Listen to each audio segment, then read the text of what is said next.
Halo semuanya, salam sejahtera. Pernah nggak sih teman-teman di sini mendengar istilah ketuban keruh atau bahasa Jawanya ketuban butek? Mungkin ada beberapa hal yang bisa menyebabkan kenapa kok ketuban bisa jadi keruh. Normalnya ya ketuban jernih, warnanya bening atau mungkin agak sedikit kuning.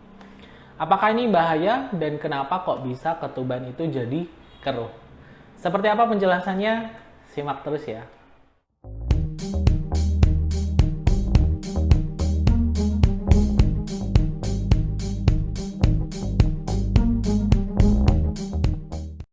Oke, langsung aja kita bahas soal ketuban ini. Ketuban tentunya mulai terbentuk saat sudah ada kantung ketubannya. Biasanya ini terjadi sekitar 12 hari setelah terjadinya pembuahan.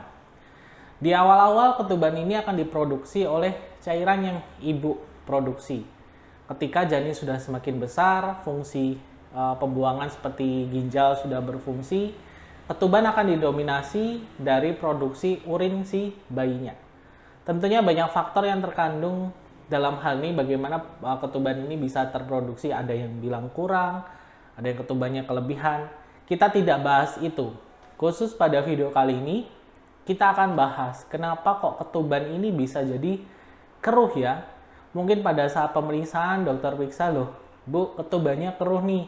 Ada bercak-bercak putih, tidak jernih, tidak bening. Ya, normalnya pada pemeriksaan USG, kalau ketuban itu tampak seperti bayangan gelap ya, kalau di USG. Tapi kalau jika kita nemu ada putih-putih kok, kayak serbukan putih seperti itu, bisa jadi ini ketubannya ada masalah. Kita bahas dulu soal fungsi ketuban dulu ya, sebelum kita bahas ke sana. Ketuban ini adalah cairan ya, cairan di mana dia ada di dalam kantung ketuban. Dia yang kontak langsung dengan janin di dalam. Beberapa fungsinya salah satunya adalah menjaga bayi dari goncangan. Misalnya kalau kita lagi jalan aktivitas biar dia nggak dikocok-kocok seperti itu, atau mungkin kalau misalnya ada benturan di perut, biar benturannya itu nggak langsung kena ke janinnya. Ini adalah fungsi ketuban. Ketuban ibarat kalau air di dalam balon. Balon kalau kita isi air ya ibaratnya seperti itulah ya. Warnanya normalnya bening, agak kekuningan sedikit. Fungsi yang kedua, ketuban ini juga menjaga suhu di dalam kandungan tetap stabil. Kadang-kadang cuaca begitu ekstrim, ada yang cuaca panas, gerah ibunya, atau mungkin cuaca dingin ketika malam hari atau musim hujan. Tentunya ini menjaga suhu di dalam kandungan ini tetap stabil dengan adanya cairan ketuban itu, sehingga kondisi janinnya juga tentunya nyaman di dalam. Fungsi yang lain adalah mencegah kontak langsung bayi dengan dunia luar. Dunia luar ya paling sering ya lewat miswi ibunya ya, karena itu kan adalah lubang yang langsung bisa kontak ke janinnya. Nah, dengan adanya ketuban dan juga selaput ketuban itu melindungi janin dari kontak langsung. Kontak langsungnya dalam hal apa ya? Mungkin bisa kontaminasi bakteri yang bisa menyebabkan infeksi pada bayinya. Makanya ada cairan ketuban itu sendiri. Dan yang terpenting adalah ketuban ini juga berfungsi untuk proses perkembangan organ-organ janinnya, organ luar dan juga organ dalamnya, seperti pernafasan, pencernaan, dan lain sebagainya. Makanya penting banget kita harus juga cek, terutama di usia kehamilan trimester kedua, ketiga, di mana ketuban sudah semakin banyak, harus dilihat bagaimana volume ketubannya dan juga kejernihan dari ketubannya itu sendiri.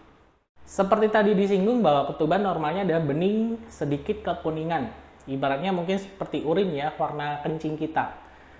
Kira-kira seperti itu. Nah, ada beberapa hal penyebab kenapa ketuban jadi keruh. Keruh dalam arti ya berubah warna, ada dia kecampur dengan sesuatu. Yang pertama paling sering adalah adanya infeksi, amniokorionitis.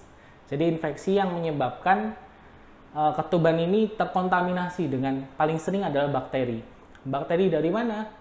Ya paling organ yang paling dekat di situ adalah dari rahim ibu yang nyambung ke mulut rahim dan vagina, dan juga bisa dari kandung kemih yang juga lubangnya juga ada di miswi, di vagina itu tadi. Ketika ada kontaminasi bakteri, mungkin ibu kurang jaga kebersihan atau mungkin ada penularan infeksi dari hubungan seksual, bakteri ini bisa masuk, bisa menembus, kadang-kadang merusak selaput ketubannya, bisa bikin pecah ketuban, dan bisa juga bikin infeksi di dalam. Tanda-tandanya apa? Ibu mengalami demam. Itu sudah pasti. Itu akan menyebabkan ketuban jadi nanti berubah warna, agak kehijauan atau mungkin kekuningan. Dan ini tentunya bahaya karena bakteri di dalam ini bisa mengenai janin. Janin bisa mengalami sepsis, infeksi yang menyebar di seluruh tubuhnya melalui darah, dan juga tentunya bahaya untuk ibu. Resikonya adalah selain sepsis itu tadi menyebabkan janin terinfeksi di dalam, resikonya juga bisa jadi gawat janin, kondisi janin yang stres di dalam, kemudian juga resiko lahirnya prematur. Makanya ini harus hati-hati, harus dipantau. Ibu penting banget menjaga kebersihan, terutama MISWI yang merupakan jalan keluar masuknya bakteri yang gampang banget. Itu ibu harus jaga kebersihannya selama hamil. Penyebab kedua yang paling sering juga menyebabkan ketuban keruh adalah mekonium. Mekonium itu apa, Dok? Mekonium adalah kotoran pertama dari bayi.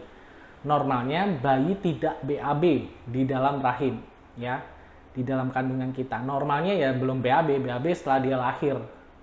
Nah, mekonium ini bisa menyebabkan air ketuban jadi keruh, warnanya seperti kehijauan, atau mungkin bisa kecoklatan atau kemerahan bahkan ya. Nah, kenapa kok bayi tiba-tiba bisa BAB di dalam? Tentu ada penyebabnya.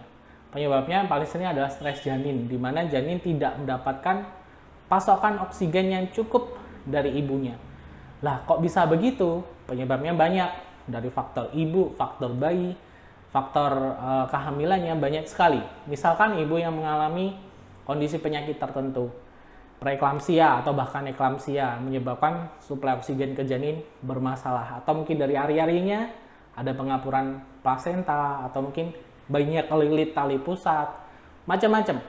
Ini bisa menyebabkan janin stres sehingga otot dari fungsi duburnya, anusnya ini mengalami relaksasi ketika dia kurang suplai oksigen. Akhirnya kotoran bisa keluar, nyampur di ketuban, bisa kehirup sama bayinya, bisa ketelan, bahkan tersedak yang masuk ke saluran pernafasan dan bisa bikin bayi meninggal. Makanya kondisi ini juga sebenarnya harus hati-hati.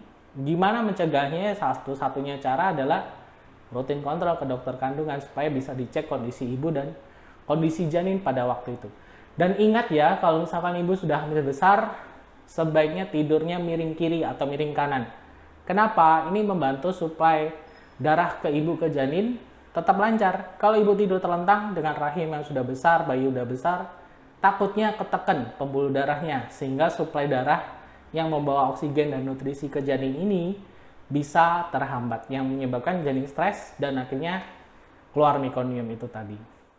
Itu adalah dua penyebab yang paling sering ya, kenapa kok bisa ketuban itu keruh. Tentunya ini harus dilakukan pemantauan khusus ya, jika Anda dikatakan dokter mengalami hal itu. Ya, semoga bermanfaat video kali ini membahas soal ketuban keruh. Lebih lanjutnya silakan Anda tanyakan saat Anda konsultasi langsung dengan bidan atau dokter Anda terkait kondisi kesehatan Anda selama hamil. Semoga bermanfaat, sampai ketemu lagi.